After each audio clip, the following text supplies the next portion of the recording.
My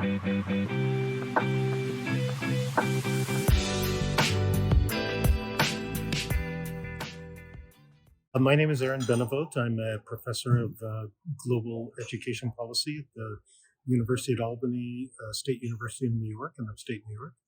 And I've been asked to speak a little bit about the future of lifelong learning. It's not an easy topic, partly because it depends quite a bit on how you conceive of lifelong learning. There are many different conceptions. I think that here at this conference, there's been quite an emphasis on looking at the linkages between lifelong learning and the workplace. And in my view, it's a very instrumental understanding of lifelong learning, because I think of lifelong learning as both speaking to people's lives as lived in families, communities, and, kind of in the broader picture, and also, the workplace.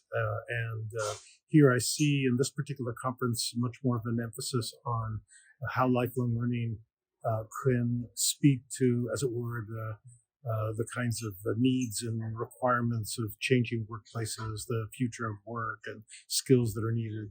I think it certainly reflects a little bit some of the concerns of Singaporean society, which they're a small country, and again, they're trying everything they possibly can to enhance the skills of their population.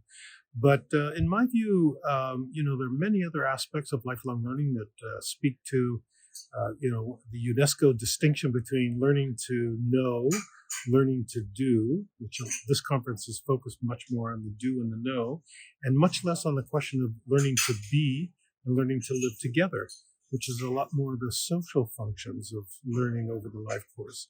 And in my view, one of the problems that emerges from an overly instrumental understanding of lifelong learning is to kind of not understand that people are learning all the time in conjunction with their lives.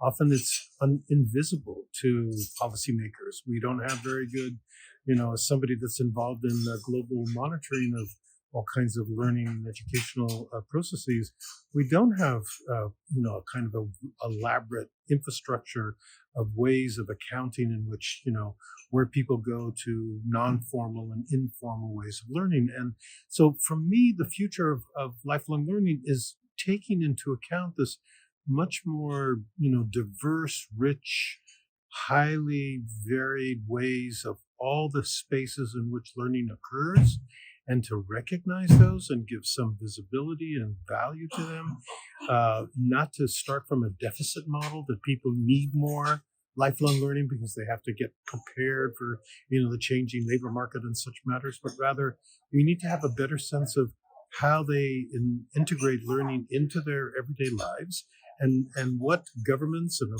other providers can do in order to meet their needs. Because as we've heard, adult learners have very different kinds of needs and interests than young learners, and you can't require an adult, unless they happen to be working in a company and that's one of their requirements, you can't require an adult to spend a whole year in a long course of learning.